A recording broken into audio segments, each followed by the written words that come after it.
Hey, it's Councilman Salters. We're inside. We're inside, Councilman. And Councilman Grove. All right, hey, we're here with your February 24th council recap. We're inside right before you go into the clerk treasurer's office and the city inspector. Outside. Well, it's And not like rainy. it's rainy, and I melt because I'm so sweet.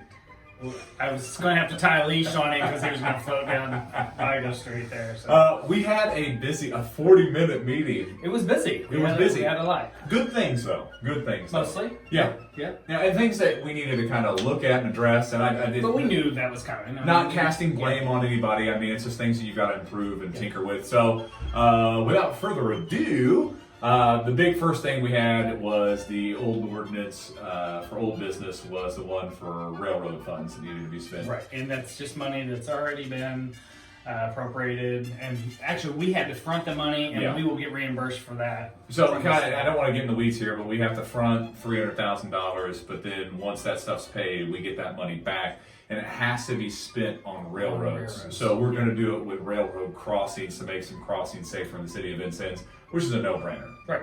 Yeah. I mean, if we don't use it, it goes away. Yep. Then that was the old business, and then we got into the new business. We had a zoning issue, and I know that we've discussed this before. We go over it. It's explained briefly to us just to kind of give us a what's going on. Yeah, hey, here's this. Yeah. This is what you need to be prepared for. And then we send it to Area Plan, and then Area Plan does all the heavy lifting on this one. Right. They'll look, make sure everything's in order, and then we go pretty much off of their referral. I don't think there's been a time since I've been on council, and I know that with you as well. Honestly, that's what they're for. Right. So, I mean, so if they say that we're going to approve this, we usually go with it. If they say don't approve this, then we don't go with it. Right. And if they don't approve, they usually give recommendations on how to get it approved. Yeah, and then they fix it and go back and it starts all over. Yeah. So then we had that one, and then the majority of discussion tonight. The 2018 landscape ordinance is back. It is back, and I knew this would come back. I mean, this is something that we discussed when it happened. You and I were a hard no on this when it came to us the first time that it would. And it's not that we don't like landscape. I love landscape. I love landscape. It really emphasizes what you're about. I mean, shrubs are cool. Trees are cool. Trees are cool. The Lorax is one of my favorite stories. But putting requirements on businesses that are not attainable. Well, I mean, some that are just ridiculous. It is. It really is. And we said this might deter businesses. Right, and then we had... And it's deterring businesses. Landscape Review Board came and explained that it was a deterrence and that people came up shocked at some of the requirements that were there. Yeah. I think we were talking about a certain property where they had to have over 200 shrubs. That was just shrubs. That wasn't trees. Yeah. It was 100. Yeah, and the trees were over 100. Yeah. So those things are problematic. So the key thing that we're really big about is how do we work to be beneficial to the business, the community. We love landscape, and I think a lot of businesses today want to show that aesthetic value that they have for that. Yeah. So how can we make this ordinance something that's successful for the business owner and successful for the city of Vincennes? Luckily for us, we do have basically a landscape ordinance landscape expert on the council. Yeah, Ryan. Yeah. So, you can go ahead. Yeah. Councilman Lau is one of the directors at the landscaping at VU. He's ran a landscaping business for several years. Absolutely knows what he's talking about. So having his expertise to get with the new city inspector and the engineer, I think it's going to be a great thing. I mean, we'll get this figured out, and we won't rush to get this back on there. No. But we definitely need to be. We need to get this done quickly. Because there's more and more businesses that are coming in. There are more businesses, and some of them would just look and say, "I'm not doing that." Now we're lucky on this one that one of the new businesses is actually going to the appeal process, and they're still coming, but it's just another. The big overarching issue that you got to really look at here is if we have ordinances that people can't follow, or we have ordinances that people just ignore. I mean, both camps are bad.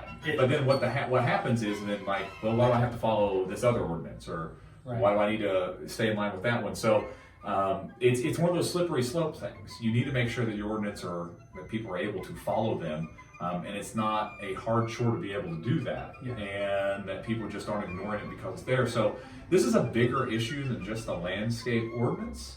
Councilman Lau brought up another great point. Yeah, and I mean, this is something that we've talked about numerous other times. businesses come and they're not following the ordinance, but yet they've still got their permits, and there's some breakdown there in the process, and we're going to look into it. We're going to find out what is going on, and we're going to fix it. Yeah, and I think that's one of those things. It's just we got to work better on communication. We all get in our niches, all right? Like the city council's got a group, the mayor's got his office. Each department, they're more comfortable communicating with each other. This is a problem that we'll talk about tomorrow when we have a big meeting, is communication. Yeah. So the key thing that we've got to remember is we've just got to do a better job.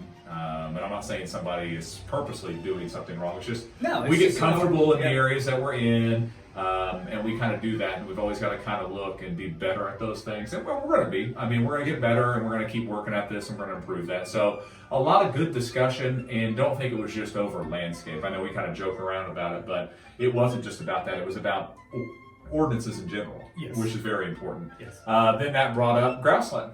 I love hearing from grassland. Yeah, I mean, it truly is our hidden gem. Yeah, not so hidden, but it's really the gem of Vincent. Yeah, and that's one of those things. Not every city can say that they have a presidential home in their backyard. We do. They refer to it as the West Wing of the West. And I love going there. I love doing events there. It's just a great place. I mean, that's where Indiana starts. Yep. And people would be amazed to see the number of people that come in just for grassland. Yeah, it's huge. It is a huge draw, and to see $1 million renovation. Yeah, I mean, it's huge. It's about $1 million renovation that they have gone out and they have. I mean, the footwork has been done by the Grassland Foundation. I mean, it really has. They did all the fundraising. Man, if you're looking for a project to support, that's it. Yeah, and there's going to be some neat things in the future that Lisa talked about. I mean, it's going to be really exciting. You're going to see a major, massive renovation be done right in front of your eyes, and it's going to be very, very exciting. Other than that, I mean, we had some good. We actually had committee reports, which is odd. Yeah, it's been a while since we've had some of those. The big thing that we'll end on is tomorrow night. We're actually calling a council meeting as a whole. We're going to talk about the Pantheon. It's really, I mean, I've been gone. I got on a plane at 3:30 this morning to make it back for this meeting, but I was up before, right? So we were almost up. It's been, but that actually, you've been up in earlier because I was in Arizona, and that But anyway, back to what we were talking about. It has been, I think, the talk of the town. Yeah, I mean, it really kind of bubbles up and then goes down. And the biggest problem is it's 90% rumors, maybe. I mean, so we what we need to do is all sit down, put the numbers on the table, find out where we are. Yeah. Because what I look at, we don't know where we are. Yeah. We haven't had reports. We just don't know. Yeah, and that's the thing. That's what this means. This is what I was mentioning about communication. Communication is key. You've got to be able to communicate with everybody. And the thing that makes this thing so different and difficult is you've got so many different arms and so many different units that are being a part of that. And I think a lot of that, if there was better communication, there wouldn't be problems like we have right now. Like I said, a lot of it's rumor, a lot of it's conjecture, a lot of it's just things people are saying just to muddy the water. So what do we need to look at? What questions do we need to ask? We've got questions ready for tomorrow, right. And we'll ask those, and hopefully we'll get some answers. I'm not expecting to solve every problem tomorrow. We just want to know where we just want to know what's going on. We're supposed to be a partner in this. Yeah. And so hopefully we'll get some direction tomorrow, get an idea of what's going on, and we'll be better. Yeah, and the thing is too, like, I mean, it lets us know, I mean, all right, where's our place with this project? Yeah. All right, so, and that's something that's very important to us. And like I said, there is confusion with it. Like, because I'll ask a question, you'll get 2 or 3 different answers. I know you've been in the same boat, and I know the mayor has been in the same situation where you get 2 or 3 answers, like, that just doesn't seem right. So the key thing is we've invited some people to come. And we're just going to kind of sit up there. It's going to be a little bit different. It's going to be like a budget hearing. So we'll be all sitting at the table and discussing this as a group. I find that there's a lot of success in that. we're not here to headhunt. We're not here. This isn't something we're going to name call or go after people. We just want to know where we're at. Yeah. We want to know specifically where we're at, and if there is any problem or situation that we need to figure out, where do we go from here?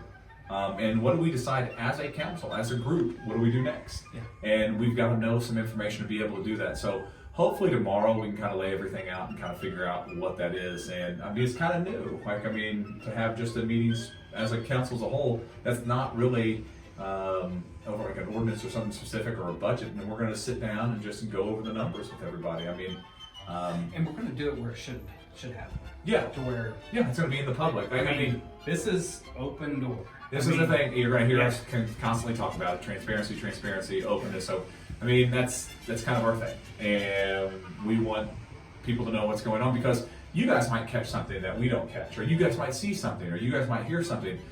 You might have an opinion that you want to share with us. I mean, it positive or negative. It's their money. Yeah. I mean, so that's where we are. Yeah. So that's what's going to happen tomorrow. Other than that, I think everything we went over. Park and Recs had just posted a job. I just want to make sure to get this out there as much as possible because we're going to have to find somebody to replace Big Doug. And those are big shoes to fill. We're going to have to find somebody to take his job. Yeah, it's huge shoes to fill. Yeah. I mean, he did so much for our department. On the Parks Facebook page is a very detailed description of all the things that the maintenance director would do, and there's a lot.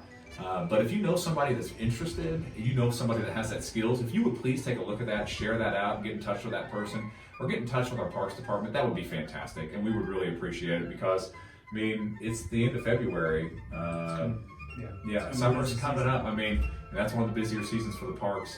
I know we talked with Steve, and we're going to do everything we can to make this transition to figure this out as we go. You can't replace a guy like Big Doug, but we got to start. We got to start looking to be able to fill that void. And if you've got time, take a look at that, please, on the Vincent's Park and Recs Facebook page. Look at the description. If you could help us out, that would be fantastic. Yep. Other than that, see you in a couple weeks. Yeah, see you in a couple weeks. We're going to do a recap after tomorrow. I think we should do a recap tomorrow. Might as well. Yeah. All right. So we'll see you tomorrow. Yeah.